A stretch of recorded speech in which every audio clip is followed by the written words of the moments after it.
A Bola Não Para está no ar para você aqui no canal de São Paulo, através da Vivo TV, canal 26 Fibra aqui em São Paulo. Também no site do canal de São Paulo, canalsp.com.br, e no meu canal no YouTube. Se inscreva lá, canal do Fred Júnior. Você bem-vindo, sempre participando do programa Bola Não Para, toda segunda-feira, uma entrevista inédita falando de futebol para você e falando de esporte em geral, para você toda segunda, a partir das 8 da noite, no canal de São Paulo, com reprises na programação. Tem reprise terça, quinta, sexta, sábado e domingo. Então você não tem desculpa falar, não deu para ver na segunda, tem reprise na programação e fica direto no meu canal no YouTube. E com muito prazer, de maneira remota ainda, nós não estamos ainda no estúdio aqui em São Paulo, na região dos Jardins, mas com muito prazer, conversando com o Gilson Kleina, técnico de futebol, que eu sempre falo e repito, é um dos caras mais incríveis que eu pude conhecer, convivendo no futebol, e o Gilson, que eu tive uma convivência muito grande como técnico do Palmeiras, num momento difícil do clube, e que acabou caindo para a segunda divisão. Ele retomou a equipe em 2013, devolvendo o Palmeiras à série principal do futebol brasileiro. Gilson, um grande abraço a você, muito obrigado por atender o convite. Tá tudo bem, Gilson? Tá tudo bem. Pô, eu que agradeço o convite, prazer mais uma vez participar no seu programa, Fred. Você sabe a admiração também que eu tenho por você. Mandar um abraço a todos os seguidores, que eu sei que está tornando uma potência esse teu programa aí, que é muito legal. E poder falar de futebol, de esportes, enfim, tudo aquilo que a gente poder discutir, debater, que a gente possa fazer aqui um debate bem instrutivo e bem esclarecido. Legal. Gilson, você está no mercado aí, né, nesse momento, e a pandemia meio que deu uma freada, né? Assim, a concorrência está muito grande, né? Cada vez mais, com esse leque aberto para técnicos estrangeiros, a concorrência aumentou, né? Para o técnico se encaixar e fazer um novo trabalho. E a pandemia também atrapalhou, né? Com os clubes refratários, não querendo investir às vezes, tentando uma opção caseira, às vezes um auxiliar técnico, alguém da comissão permanente, e aí vai ficando um pouco mais difícil o trabalho. Como que você está vendo esse aspecto de mercado, Gilson, para vocês, técnicos de futebol? Olha, Fred, eu entendo que a pandemia realmente ela mudou várias situações, né? Uma delas é você poder ter uma sequência e um planejamento com o clube que você vai trabalhar, porque você chegando no clube, essa situação da pandemia, ela agrava demais, porque toda semana você tem alguém contaminado e aí muda muito a situação. Eu, quando estava no Náutico, eu peguei o Covid, fiquei 20 dias fora do comando, e de 20 dias praticamente foram 5 jogos, né? A cada 3, 4 dias, hoje você está entrando em campo por causa do calendário. Mas a forma de você ter cobrança do resultado, ela não mudou. Ela continua. Ninguém quer saber se você perdeu os melhores jogadores, se a reposição estava à altura, se você está usando a base está preparada para disputar o campeonato e atingir os objetivos e as metas que os clubes, junto com você, treinador, conseguiu delinear. E a entrada dos estrangeiros, né? A gente sabe que os clubes maiores aí estão querendo fazer sempre investimento, mas eu vejo assim, né, Fred? A gente que, nesse momento aí que eu aproveitei para estar terminando minha licença Pro na CBF, que é o último degrau, vamos dizer assim, eu estou vendo também que muitas coisas eram nossas e que foram copiadas, e que nós deixamos de fazer. Eu acho que aos poucos também o brasileiro vai retomar essa situação. Estou vendo todos os treinadores se qualificando.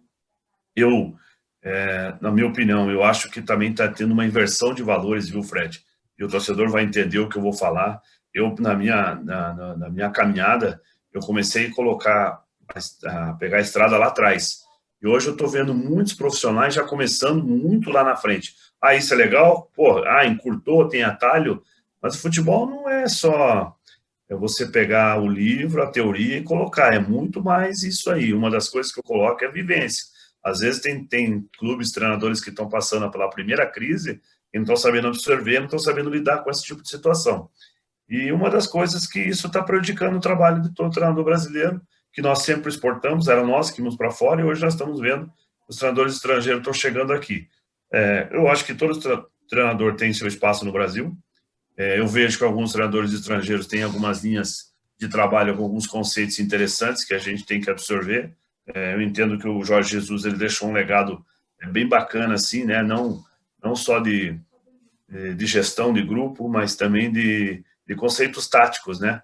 Eu acho que isso vale a pena a gente fazer uma reflexão, mas tem muitas coisas assim que eu não concordo. Eu acho que Se você pega com um clube assim com uma dificuldade um pouco maior de investimento, você já vê que vai ter dificuldade. Aconteceu no Cruzeiro, aconteceu agora no Santos, está acontecendo aí aconteceu no Avaí.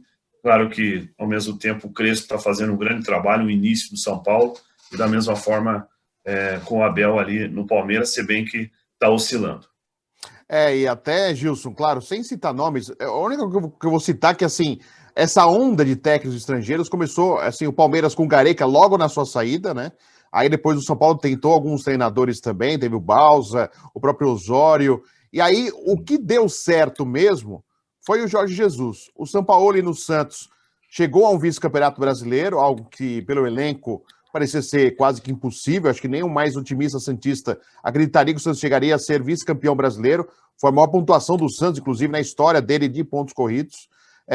Mas se a gente for citar dos números que já chegaram, de treinadores que já chegaram ao país, de treinadores que conseguiram fazer um bom trabalho, esse número não bate, né, Gilson? Assim, chegaram muito mais do que aqueles que apresentaram um bom trabalho no futebol brasileiro. O que você pensa sobre isso? Isso mostra que, às vezes, o dirigente vai muito pela o modismo, pelo que o torcedor às vezes quer, porque deu certo no outro time. Vamos trazer, porque foi assim. Deu certo Jorge Jesus, vamos trazer portugueses. Né? Vamos trazer técnico português. O Abel Ferreira está sendo competente no Palmeiras, mas nada contra os portugueses, mas assim, aí começou a vir portugueses para cá. Argentino traz argentino para cá. Então, meio que parece que é uma onda, Gilson. Eu queria que você falasse um pouquinho dessas coisas que, às vezes, não é uma escolha criteriosa, é muito mais para agradar o torcedor. Perfeito tua análise. E gozado, né? E quando nós estávamos no auge, eu não via treinador brasileiro entrar na Argentina, não via treinador brasileiro entrar no mercado sul-americano. Eu vejo muito treinador argentino tomar conta desse mercado e que nós temos que buscar, que nós temos que trabalhar. Essa concorrência, ela está sendo... o sarrafo, ela aumentou, ela está exigindo uma complexidade muito maior do treinador, e isso não quer dizer que isso já não existia, mas você tem que ter mais conteúdo, mais conhecimento, a qualificação, cada dia ela te pede mais, mas também ela está tendo uma situação que eu concordo com você. Quando você traz o São Paulo para o futebol brasileiro, ao mesmo tempo, Fred, você consegue trazer um status muito grande. São Paulo trouxe 8 da comissão técnica dele. Ao mesmo tempo, ele consegue fazer contratações que, vamos colocar assim, 2, 3 treinadores brasileiros, se tivesse no comando, acho, não tenho certeza, teria essa força para trazer as contratações que ele pede. Ao mesmo tempo, eu não sei se o treinador brasileiro teria essa condição, vou colocar sempre 1, 2, que teria a condição de fazer um contrato como o São Paulo faz, uma multa muito alta, contrato de 2 anos, com uma exigência enorme, e que isso, querendo ou não, te dá um respaldo na hora que a crise vem. Mas, assim, se você analisar resultado, não teve nenhuma competição que o São Paulo ganhou. Mas ele deixou um legado. Eu acho que as tendências de trabalho que ele faz, com uma saída de 3, que é uma saída volpiana, já é antiga, nós já fazíamos com isso, até um título que eu tive com o Abel já usava esse sistema de 3 zagueiros, só que ele colocou intensidade. Eu acho que isso é o que, para mim, chama a atenção no São Paulo. É a intensidade, a busca de recuperar a bola e a busca de chegar no gol. Então, eu acho que isso é uma coisa bacana que eu gostei do trabalho do São Paulo. Você vê, o Eduardo Cudê chegou com um status muito forte no Internacional para tentar contratar, para tentar atingir o objetivo. Quando as contratações não vieram e ele passou pela primeira crise, ele foi embora. Eles não estão acostumados com esse tipo de pressão. Então, você vê, 2 treinadores estrangeiros foram embora para outros centros, outro mercado, porque sabe que no Brasil é diferente o nível de cobrança. E uma coisa que eu estou analisando, assim, estamos jogando muito para a mídia social, sabe, Fred? Eu acho que todos nós, aí treinador, dirigente, presidente, comissão técnica em geral, nós temos que ter uma convicção muito grande. Por como nós estamos como nós vamos gerir e por que nós estamos sendo geridos. Se nós estamos colocando nossos problemas para fora a ser administrado, você está sendo administrado por uma paixão e você não tem uma linha. A paixão não tem uma linha. Tanto é que, se você vai para um estádio de futebol e você está como torcedor, Fred, independente da tua classificação na sociedade, você se transforma em torcedor. Você perde a razão ali. Então, a gente sabe o sentimento torcedor, tem o maior respeito. Mas eu acho que nós nos perdemos um pouco. Eu acho que nós estamos transferindo muita coisa para a mídia. Eu entendo que as mídias sociais, ela tem um papel fundamental, uma ferramenta espetacular, mas também demos vozes a ignorantes, as vozes que prejudicam muito.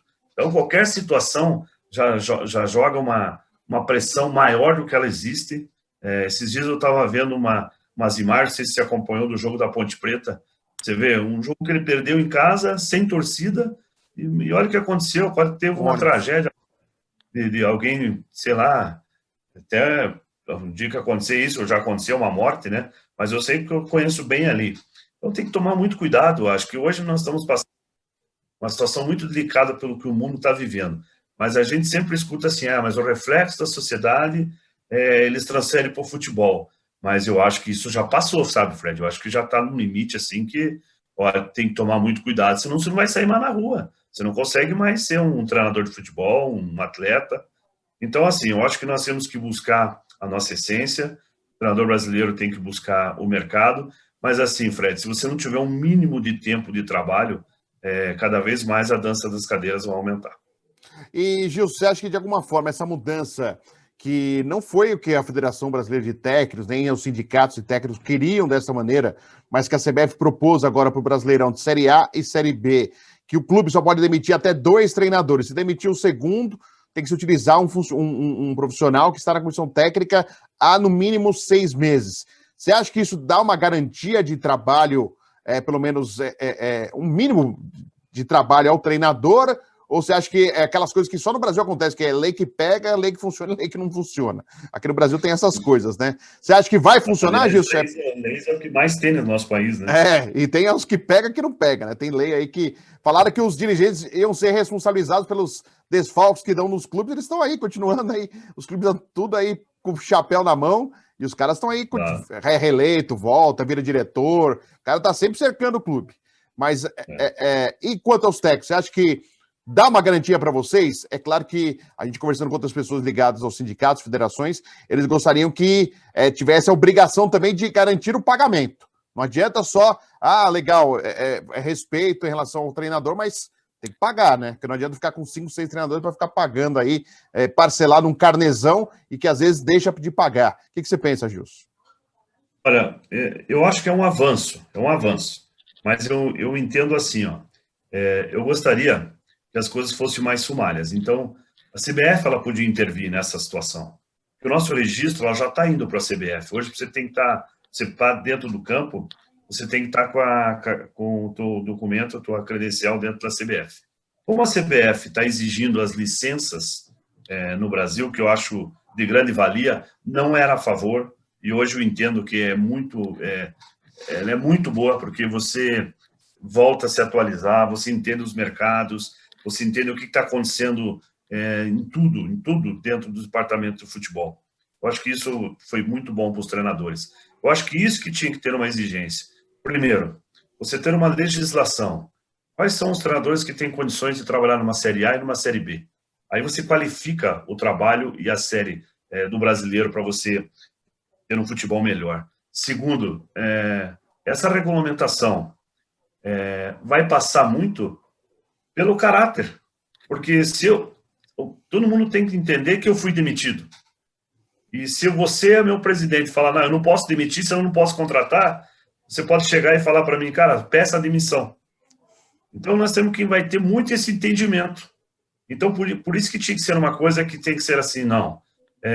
São 2 trocas, mas é assim, são 6 meses.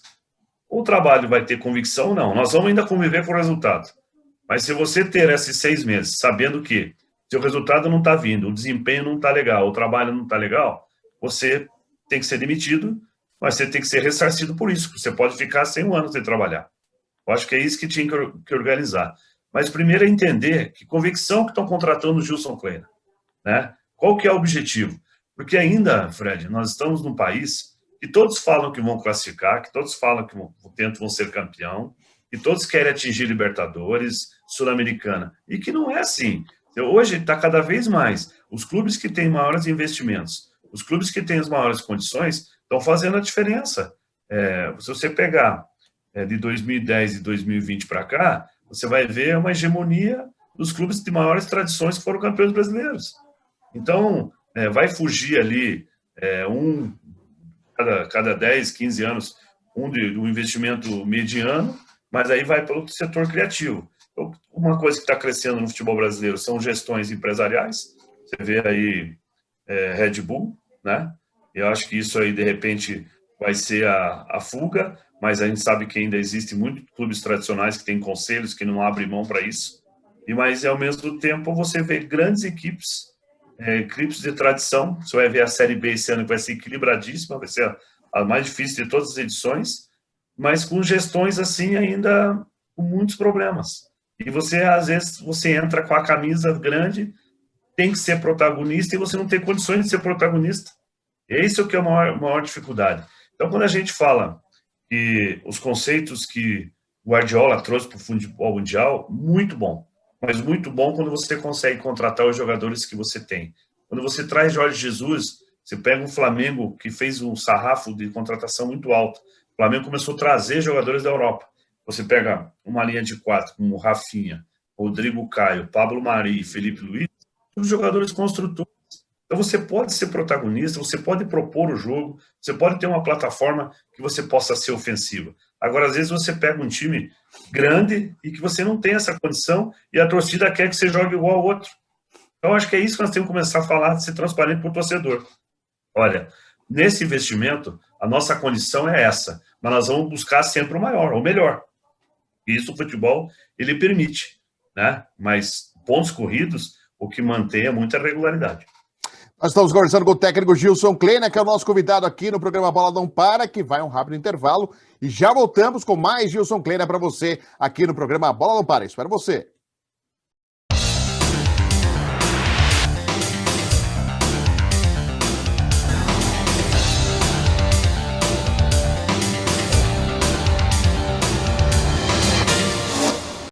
Tô aqui no Versa Brooklyn, Rua Senador Milton Campos, 175, ao lado do Piquet da Camargo Correia. Um dormitório, Piquet. Fala as metragens aí do um dormitório e a característica do pé direito duplo, é isso? É pé direito duplo alto, é isso? Como é? Explica pra gente aqui. Isso mesmo. São unidades de 31 a 37 metros, com pé direito duplo de 3,60. Ou seja, vai ficar lá nas alturas. Mais alto do que seria num prédio convencional. Vale a pena. Fechando o negócio, Piquet. Ganha um final de semana na pousada Flores do Lázaro, em Ubatuba, pé na areia. Vem pra cá.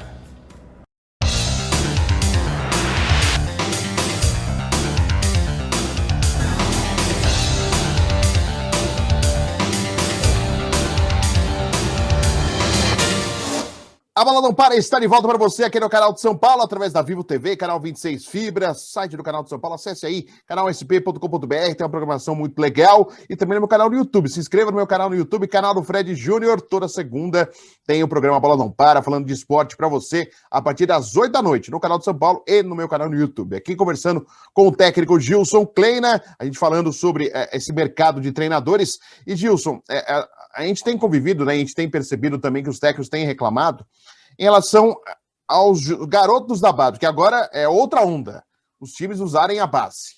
Agora tem que recorrer à base, tá sem grana, vamos à base.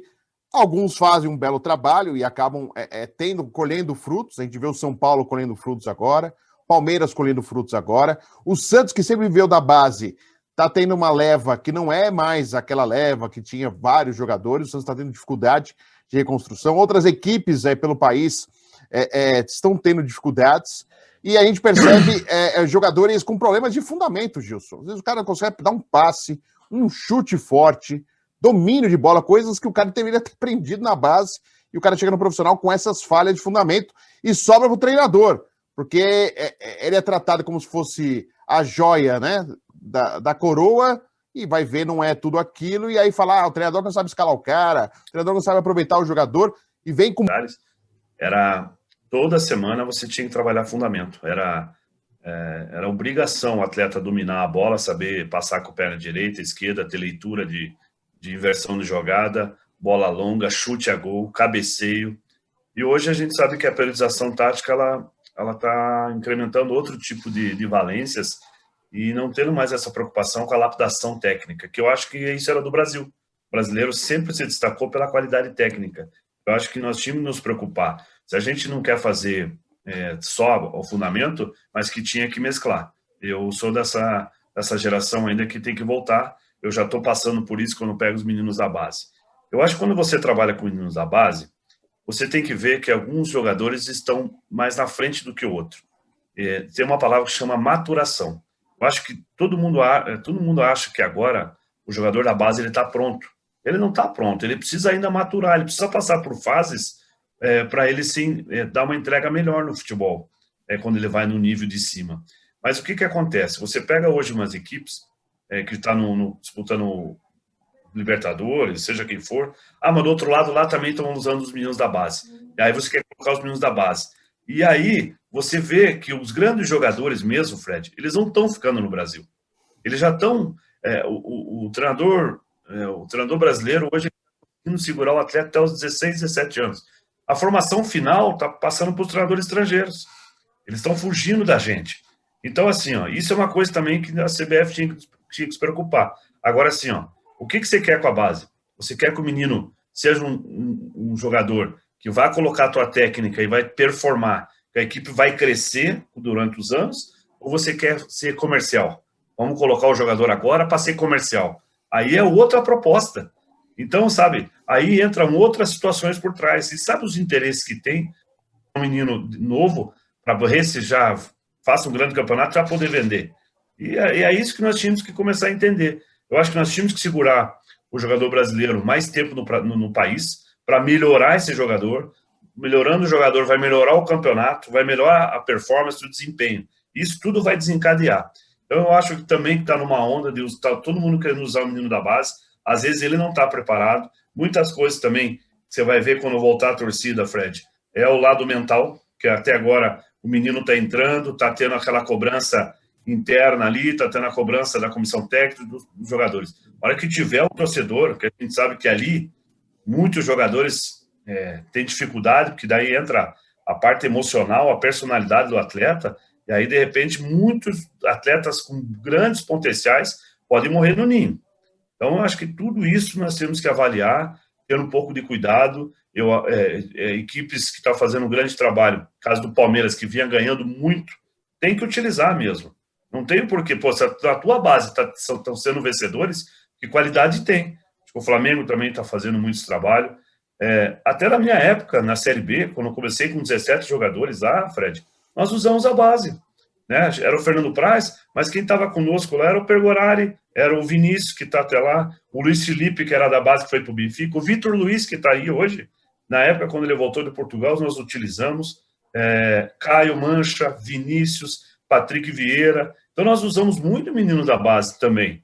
Só que para você saber que vai ter consistência, o resultado tem que estar aliado. Vou dar mais um exemplo do Santos. Todo mundo apostou, não, agora o Santos vai usar a base. O resultado no Brança. Então, tem que estar muito bem alinhado e entender. Vai ser a base, nós vamos usar o ano, vai entender que vai ser muito mais para ter um trabalho de desempenho do que um trabalho de resultado, mas não adianta. Dependendo, no Brasil, ainda mais time grande, não tem essa paciência. E Gilson, a gente conversando com outros técnicos e pessoas que estudam futebol, eu sei que às vezes a psicologia é vista mal vista no futebol, você não, eu sei que você não, coaching, trabalho de coach também não, mas assim, uma avaliação geral é que o jovem, já o menino da base, aquele que tem um pequeno destaque, já vai aparecendo, já faz contrato com fornecedor de chuteira, material esportivo, ele começa a ganhar um salário totalmente desproporcional, ele já vira a solução da família, e ele perde um pouco aquela gana de conquista, né? Aquela vontade de conquistar. E às vezes o que se espera desse jogador no profissional, quando ele chega, ele não atinge isso, ou ele tem um contrato longo e ele acaba perdendo um pouco essa gana, né, de você conquistar coisas na sua vida.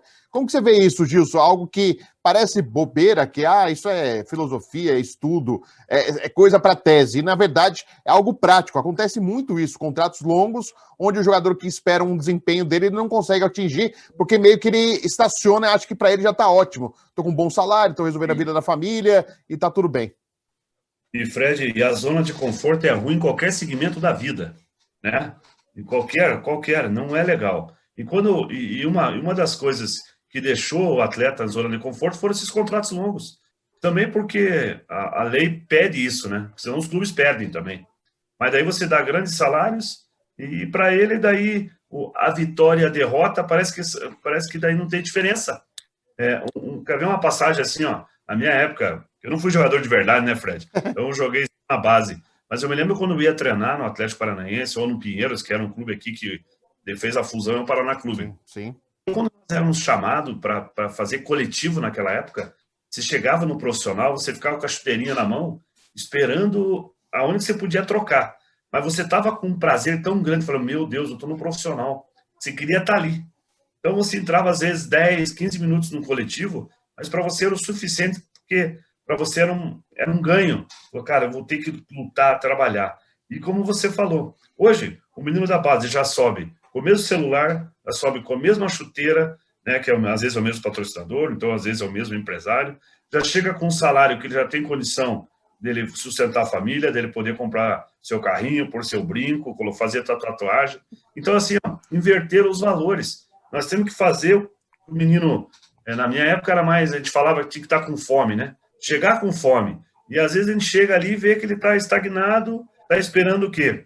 Que o empresário resolva a vida dele, ao invés dele antecipar essa situação, né? Eu tenho 5 anos de contrato, se eu não me der bem aqui, o clube tem que me emprestar, você não vai ter que me pagar. E a hora que estiver terminando, o meu empresário tem que arrumar o clube, né? Então ele tem que ter uma ambição. Acho que você falou aí dos profissionais, ou psicólogo, um assistente social, tem que mais do que nunca andar junto hoje numa comissão técnica para poder aflorar, voltar a ter ambição, a vontade de vencer, a vontade de crescer, você ser alguém diferente no teu patamar, naquilo que você está propondo. E eu concordo com você. Eu acho que essa geração ela tem muita qualidade, mas está estagnada. E às vezes assim, né, como a gente vem numa situação que a gente precisava ganhar para renovar contrato, ganhar para você ter um bônus, para você ter um prêmio, para você sair para casa satisfeito. Hoje, às vezes, eu vejo que a derrota é o mesmo sentimento do que numa vitória, e às vezes você só tem derrota e não muda a postura e o comportamento. Isso me intriga, me deixa muito chateado, muito preocupado. E sobra para o treinador, né? Não sobra para o jogador, né? Exatamente, porque é você que tem que responder por tudo. É aquilo que eu te falei, já era difícil para o treinador, a complexidade ela ficou muito maior. Porque assim, né, Fred, você sabe disso. Acabou o jogo. Teve um jogador que não foi mal, não foi bem, você tem que proteger naquela fala lá. Agora eu te pergunto, Fred, por que o jogador também não vai lá falar? Por que ele tomou aquela decisão? Por que ele tomou aquele tipo de atitude? Deixa ele falar também, deixa o torcedor também ouvir, sabe, começar a jogar mais aberto. Tem que blindar? Claro que tem que blindar, ninguém tem que colocar. Mas se você só for você, o torcedor vai ficar com a tua fala. Aí quando a fala voltar, você que é um expert, um cara muito competente na área de comentário de futebol, você vai ficar com a minha fala também para você poder falar com o torcedor. Pô, mas então o Kleiner está defendendo uma atitude errada que o atleta... Então vamos todo mundo falar, vamos todo mundo se expor. Eu acho que tem que tem que mudar um pouquinho, ó, essa maneira de comunicação. Essa é a minha opinião, Fred, não sei a tua. Não, dividir responsabilidade, né, Gil? Oi? Tem que dividir responsabilidade. Não adianta só o treinador falar. O dirigente não dá mais entrevista, o presidente de clube não dá entrevista. É só quando tá perdendo, claro, que daí o cara aparece para tentar, ou falar que o treinador tá prestigiado para acalmar o torcedor. E o cara deveria aparecer muito mais. Acho que a função hoje de um diretor de futebol executivo, que ganha bons salários, inclusive, por mérito, claro, a gente torce para que cada vez mais tenha um êxito na função, mas ele tem a responsabilidade também de ser o canal de comunicação com o torcedor. E assim, e cada vez mais, e a pandemia vai mostrar um cenário, Gilson, quando voltar tudo, que os setoristas, os repórteres que cobrem o dia a dia do clube, vão acabar. Eu já estou falando há uns anos, desde 2017 eu falo. O repórter setorista é uma espécie em extinção, porque os clubes querem fechar treino, os clubes não querem que a gente fique lá o dia fazendo entrevista, e a gente vai perder espaço. O torcedor vai ficar com as entrevistas dos clubes, que é aquela entrevista que está tudo bonito, tudo maravilhoso, e perde a reflexão, a troca de ideias. Acho que isso é um reflexão, essa é a palavra, Fred. Reflexão. Eu acho que todos nós temos que melhorar nossa comunicação, mas o que eu queria, assim, é começar a ser mais transparente com o torcedor. Sim. Não que a gente não deixa de ser. Mas às vezes você tem que esconder um pouco, né, Gilson? Senão, se você falar tudo, vai sobrar para você. Você tem que realmente não falar algumas coisas. Mas eu acho que tem que ter a blindagem. Mas tem momentos que o torcedor também tem que saber a verdade. Sim. Entendeu? E às vezes você fica, sabe, protelando, e é como você acabou de falar. E na verdade a corda vai estourar num lugar que todo mundo já sabe. Sim. Então, eu acho que tem que ser assim. Kleina, você está fazendo um discurso que você quer defender. Não estou me defendendo. Eu estou querendo que a gente comece. Porque se nós não tivermos no mesmo patamar de discurso, vai ficar difícil para o futebol, vai ficar difícil para você melhorar o futebol. Nós temos que começar a entender. Nós estamos há 19 anos na fila já de título mundial. Sim. Nós estamos chegando no Mundial, Fred, nós não estamos conseguindo concorrer com os clubes mais de lá, porque os caras fazem grandes investimentos. Os caras hoje têm eles têm uma análise de mercado há 2, 3 anos à nossa frente. Tem jogadores de 12 anos aqui no Brasil que já estão sendo monitorados, né? Então, assim, você acha que o futebol é hoje, mas os caras já estão muito na frente. Os caras já estão, pega a joia do Santos, pega a joia do Palmeiras, do Grêmio, do Inter, e tudo para fora. E o nosso futebol, a gente vai ficando com um sarrafo menor tecnicamente e que dificulta o trabalho de qualquer jogador, de treinador. Porque quando você tem conceitos, você tem ideias, você também tem que ter um atleta com um cognitivo mais alto, Fred. Senão você não consegue colocar essas ideias. Hoje nós vamos fazer um jogo posicional, mas para esse jogo posicional, você vai ter que trabalhar mecanismos. Mas quando esses mecanismos estão acontecendo, você tem que ver a inteligência do atleta. Fala, a hora que a bola entrar ali, aí é com ele, o recurso é com ele. Porque, às vezes, eu acho que o treinador está tomando as escolhas do atleta, até nisso, ele está indo para dentro de campo, não, faça isso, quando a bola entrar aqui, nesse setor, faça isso. Aí nós estamos tirando toda e qualquer liberdade do atleta e deixando ele mais ainda Cara, eu acho que nós tínhamos que voltar, por isso que eu gosto de alguns clubes assim que dão a liberdade, sabe, para os atletas, principalmente os atacantes, tomar a liberdade de fazer a hora o drible, de dar um chute, de fazer o que o futebol brasileiro sempre foi, né, Fred? Sempre nós tivemos jogadores assim que, às vezes, você ia para um estádio, até você não tinha jogo de gols, mas se tinha jogadas bonitas, você fala, meu Deus, saiu uma falta, fala, cara, aquele cara bate com a mão, aquele cara bate muito bem, aquele cara tem um domínio de bola, ele tem um lançamento, ele tem um drible, ele tem sabe, mexia com a galera. Eu acho que é isso que nós perdemos um pouco e nós temos que resgatar. Há quantos anos, Fred, que nós não somos o protagonista na Europa como jogador? Nós temos o Neymar, está buscando ali ser o número 1, estou na torcida, sabe, você pro Paris Saint-Germain, eu sei que tem outros brasileiros lá, mas eu gostaria de ver o Neymar ser o número 1 do mundo, sabe, para valorizar todo o trabalho que foi feito aqui no Brasil.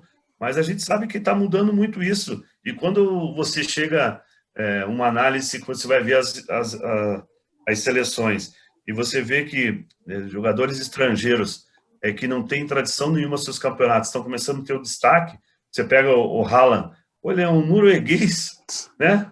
Nunca vi isso, Você vê o da Bélgica, é Lukaku, é o de Bruyne.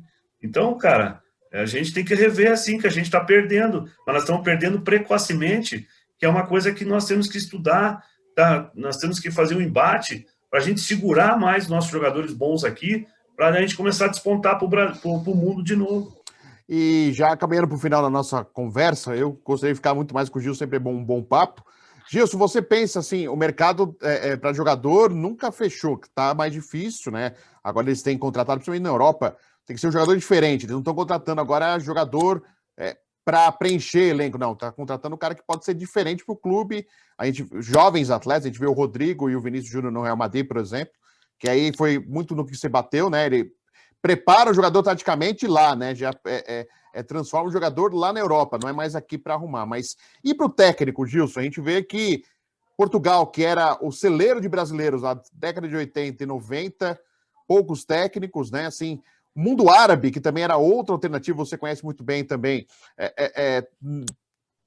Alguns treinadores, Mano Menezes agora conseguiu trabalhar, tá? O Carille está por lá, tem outros treinadores que também estão trabalhando. O mercado asiático, que era sempre muito celeiro de treinadores também, deu uma diminuída. Até outro dia, Antônio Carlos Zago estava lá no Kashima, do time do Zico, Levir Coupe voltando a trabalhar no Japão. Como que você vê? Você pensa assim, Gilson? Olha, acho que para mim seria importante dar uma saída. Você vê que o mercado está difícil lá fora? Ó, é aquilo que eu te falei. Eu acho que agora com as licenças, a CBF está avançando e conquistando o espaço que a gente tem que ser reconhecido mundialmente. E nós não éramos reconhecidos. Era reconhecido as licenças de Portugal e as licenças da Argentina. E agora a CBF, junto com o trabalho que eles estão desenvolvendo ali, isso vai melhorar muito para o treinador brasileiro. Agora, primeiro assim, ó, duas linhas que eu entendo. Primeiro, a gente voltar a ter hegemonia aqui no futebol brasileiro, os treinadores brasileiros começarem a se destacar novamente, com conceitos, com ideias, com trabalho para ser desenvolvido, a gente voltar a performar, revelar grandes jogadores. Quando eu falo grandes jogadores, a gente sempre revelou craques, sempre tivemos jogadores bons que depois nós sabíamos que ia para os grandes investimentos nos clubes lá de fora. Isso era normal. Hoje nós não estamos tendo. Então, assim, se a gente pegar o craque do Brasileirão, né, o Claudinho, então, pô, é legal. Mas estamos falando de um jogador. Depois a gente fala só de jogadores que já foram lá e estão voltando. Jogadores já que, vamos dizer assim, que já não estão no mesmo nível que a Europa, que as outras ligas estão querendo, e a gente está trazendo para cá. É bom, qualifica, mas não é o que eu penso para a gente manter um campeonato legal, que eu acabei de falar para você. Quando a gente via, alguns tempos atrás, clubes brasileiros chegar no Mundial, chegava praticamente muito parecido. Um pouquinho muito abaixo. Hoje não. Hoje você vê que a gente não conseguiu passar pelo México. Não, daí tem a pandemia, tem a logística. Estou falando do Palmeiras ali, a gente sabe que o investimento do Palmeiras é muito grande e o Palmeiras vai alcançar esse patamar. Mas você já viu quando o Santos foi, quando o Palmeiras foi, quando o Inter foi, quando o Grêmio foi, já não conseguiu competir de igual para igual. E não é culpa de treinador. Isso é culpa de investimento, que a gente não consegue segurar os melhores jogadores aqui. Eu acho que vai abrir um leque também para o mercado sul-americano. Acho que o brasileiro tem que começar a entrar também na Bolívia, na Colômbia, no Equador, na Argentina, no Uruguai, no Paraguai. Eu acho que tem que começar a trocar essas ideias. Eu acho que nós estamos nos preparando para isso. E voltar a ter o que você falou. O mercado asiático, árabe, sempre foi o que o brasileiro desenvolveu. E isso vai voltar, primeiro, a torcida enorme para o Tite para a gente ser campeão mundial, Fred. Porque os 7-1 ficou, acho que a mídia mundial aproveitou, dizendo que era a decadência do Brasil, e aí nós entramos nessa esteira aí. Então nós temos que torcer, que o Tite está fazendo um grande trabalho na seleção, e a torcida tem que ser para que o Brasil seja campeão. Segundo, que as equipes brasileiras retomem as suas forças e seus planejamentos. E terceiro, Fred, que tem que ter gestão nos clubes. Definitivamente não dá mais para ter gestão temerária. Não dá mais. Não dá porque isso está prejudicando demais. Então as gestões têm que ser muito profissional para que, sim, todos voltem a ter um patamar de sucesso. Gilson Kleina, mais uma vez, prazer falar com você. Muito bom sempre conversar com o Gilson Kleina. Sucesso, viu, Gilson? Estou na torcida aí por você. Da mesma forma, Fred, um abração a todos vocês. Espero que seja um programa aí que vai dar muita repercussão e de grande valia. Te respeito e te agradeço desde já o convite. Sucesso também para vocês. Agradecendo o técnico Gilson Kleina, o convidado de hoje do programa Bola Não Para, que volta semana que vem falando de esporte para você. Até a próxima!